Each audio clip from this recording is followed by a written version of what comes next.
Mesdames, messieurs, bonsoir. Science pour commencer, une information fascinante et qui concerne l'humanité tout entière, puisqu'une nouvelle loi physique universelle vient d'être découverte après la loi de la gravitation universelle que l'on connaît tous et toutes, après la loi de conservation universelle, plus connue sous la formule E égale mc2.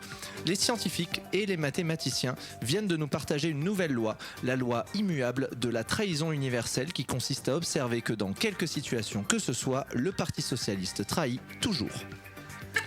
Mathématiques, ici, à la mauvaise réputation, nous apprécions faire travailler vos méninges. Voici donc un petit problème mathématique. Le premier ou la première à le résoudre peut nous appeler au 05 61 580 580 et obtiendra 2 places gratuites pour le concert de demain soir au Métronome de Mélanie Lesage, Padang et Princess Thaïlande. Alors, on y va pour le problème. Suite au cambriolage du Louvre. La ministre de la Culture Rachida Dati a parlé d'un vol d'objets d'une valeur inestimable. Pourtant, sachant que les objets contenaient 1354 diamants et 56 émeraudes, le tout serti dans l'or, et que le prix moyen de ces objets équivaut donc à environ 850 000 €. On parle bien que des pierres précieuses, mais qu'il faut prendre en compte que la revente sur le marché au noir de ces matières précieuses ne permet d'obtenir qu'environ 30% de la valeur initiale.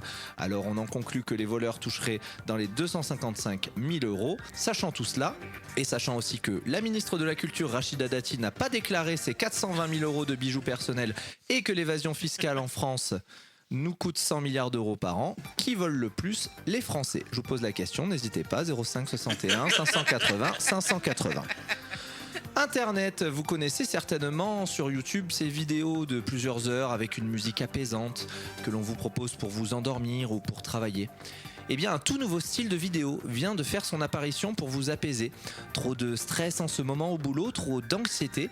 Pas de souci, la caméra installée dans la cellule de Nicolas Sarkozy vous permettra d'observer le politicien en prison et vous procurera un sentiment de détente efficace tout au long de votre journée.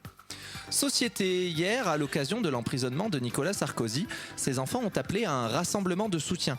Et il a donc pu être possible d'entendre toute l'émotion et toute la détresse des personnes venues voir leur idole partir en prison. On écoute quelques réactions.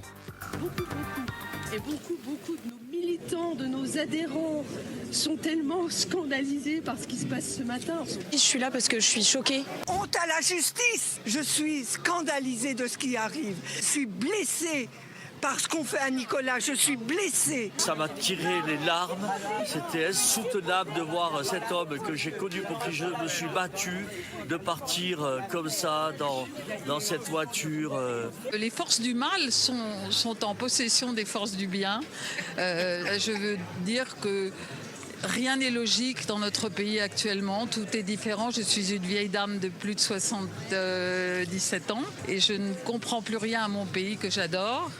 Trop de stress en ce moment au boulot, trop d'anxiété, vous venez d'entendre un extrait d'un nouveau style de podcast sur Spotify regroupant plusieurs heures de lamentations de sarkozystes et qui vous procureront un sentiment de détente efficace tout au long de votre journée.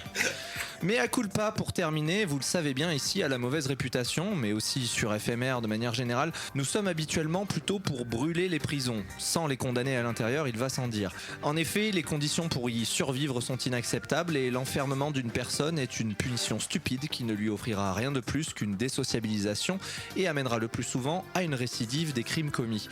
Cependant, il est par ailleurs important de notifier qu'il existe différents types de classes sociales enfermées. Les pauvres, avec peu de pouvoir la plupart du temps, mais aussi bien plus rarement les riches, avec beaucoup de pouvoir. Il va sans dire que ces derniers, au vu de leur patrimoine, de leur soutien et de leurs compétences, n'auront rien à perdre en prison de plus que leur temps. Pour terminer, précisons donc notre message pour être un peu plus clair. Brûlons les prisons, oui, mais tant qu'à faire avec Sarko dedans. Waouh, eh ben, t'as bien fait de revenir. Hein. Il n'y avait oui. pas de chronique la semaine dernière, mais On est de ça retour. valait le coup d'attendre.